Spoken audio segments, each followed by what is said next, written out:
की एकता के लिए कुछ भी करना पड़े वो हिंदुस्तान करेगा। हम दुखी भी हैं, गुस्से में भी हैं। गुस्से में इसलिए है क्योंकि भारत में जिस प्रकार की राजनीति आज राहुल गांधी करने की कोशिश कर रहे हैं वो अपने आप में ना केवल चिंताजनक है, वो अपने आप में कांग्रेस की राजनीति को और कांग्रेस के विचारधारा को दर्शाती है।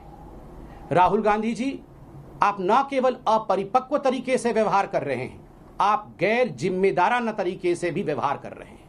कुछ दिनों से, विगत 4-5 दिनों से देख रहे हैं जिस प्रकार की आपकी ट्वीट्स आती है, जिस प्रकार के भद्दे शब्दों का आप प्रयोग करते हैं हिंदुस्तान की प्रधानमंत्री के लिए, जिस प्रकार का अविश्वास आप हिंदुस्तान के प्रति दिखाते हैं, ये बहुत ही गैर जिम्मेदाराना है और ये बहुत ही दुखद है।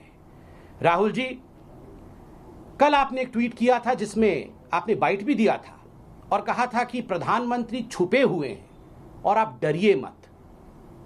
बंधुओं, प्रधानमंत्री कोई एक व्यक्ति नहीं होता है, प्रधानमंत्री हम सब का प्रधानमंत्री होता है। प्रधानमंत्री कोई सिर्फ बीजेपी या एक पार्टी का प्रधानमंत्री नहीं होता है। मोदी जी केवल बीजेपी के प्रधानमंत्री नहीं, वो हिंदुस्तान के प्रधानमंत्री हैं, मेरे प्रधानमंत्री हैं, राहुल जी के प्रधानमंत्री हैं, सोनिया जी के प्रधानमंत्री हैं और आपके प्रधानमंत्री हैं। और संवैधानिक तरीके से, लोकतांत्रिक तरीके से हम सबके प्रतिनिधि हैं, वो प्रतिनिधित्व करते हैं हिंदुस्तान का। ऐसे में जब आप कहते हैं डरा हुआ प्रधानमंत्री, छुपा हुआ प्रधानमंत्री, तो ये आक्रमण आप किसी एक व्यक्ति पर राजनीतिक दृष्टिकोण से नहीं कर रहे हैं, ये आक्रमण आप हिंदुस्तान के ऊपर कर रहे हैं। और हिंदुस्तान किससे डर रहा है राहुल गांधी जी? आप क्या कहते हैं? हिंदुस्तान डरा हुआ है? आप क्या कहते हैं? हिंदुस्तान छुपा हुआ है? 20 जवानों ने शहादत दी है, उनको डरा हुआ बताना, उनको छुपा हुआ बताना देश के लिए ये गैर जिम्मेदाराना बयान है। ये हमें क्षुब्ध करता है। देश आज क्षुब्ध है आपके बयानों से।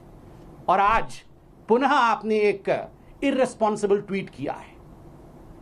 राहुल जी आज जानना चाहते थे कि why were our soldiers sent to the border unarmoured.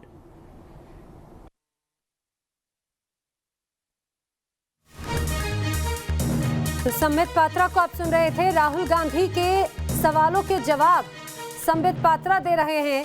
उनका कहना है कि प्रधानमंत्री किसी एक दल का नहीं, पूरे भारत का है, पूरे देश का है।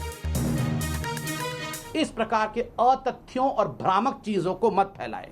राहुल गांधी जी, ये तो मैंने आपको 1996 के विषय में बताया, किसकी सरकार थी वो भी बताया मैंने आपको। अब मैं कुछ सवाल आपसे पूछूंगा, आपने बहुत सवाल पूछ लिया है, अब कुछ सवाल हम आपसे पूछेंगे, देश आपसे पूछेगा और आपसे जानना चाहेगा। मैं इसमें ये आर्टिकल दिखा रहा हूं, मैंने इसमें किसने ये आर्टिकल छापा? वैसे ये आर्टिकल देश के तमाम बड़े जो मीडिया हाउसेस है सबने छापा था। यहां उनके पत्रकार भी मौजूद है जिनका आर्टिकल दिखा रहा हूं, मगर मैंने छुपाया है ताकि किसी एक पर्टिकुलर चैनल के प्रति ना जाए। सबने छापा था। ये 2008 का आर्टिकल है, 7 अगस्त 2008 का। Congress Chinese Communist Party sign MOU। अब मैं इसमें कुछ महत्वपूर्ण बिंदु पढ़ूंगा और मैं चाहूंगा कि सोनिया जी और राहुल जी इसका जवाब दें। अगस्त 2008 में एक बहुत बड़ी घटना घटी थी। India's ruling Congress and Communist Party of China on Thursday signed a pact to put in place a mechanism that would help regular high-tech exchanges between both these parties। मतलब कांग्रेस और कम्युनिस्ट पार्टी ऑफ चाइना के बीच में बहुत सारे आदान प्रदान हो, उसके लिए एक MOU साइन किया गया 2008 में। मित्रों, MOU मेमोरेंडम ऑफ अंडरस्टैंडिंग आपने देशों के बीच में सुना होगा, मंत्रियों के बीच में होता है, ये सुना होगा। दो पॉलिटिकल पार्टीज के बीच में ये कितनी बार सुना है, आप जरा बताएं। और क्या हुआ था इस MOU में, जरा मैं पढ़ के बताता हूं। The MOU was signed by the Chinese Vice President and Standing Committee member of CPC। CPC माने चाइनीज कम्युनिस्ट पार्टी, जो communist party of China. CPC's Politburo Xi Jinping and Congress General Secretary Rahul Gandhi in the presence of his mother and party president Sonia Gandhi।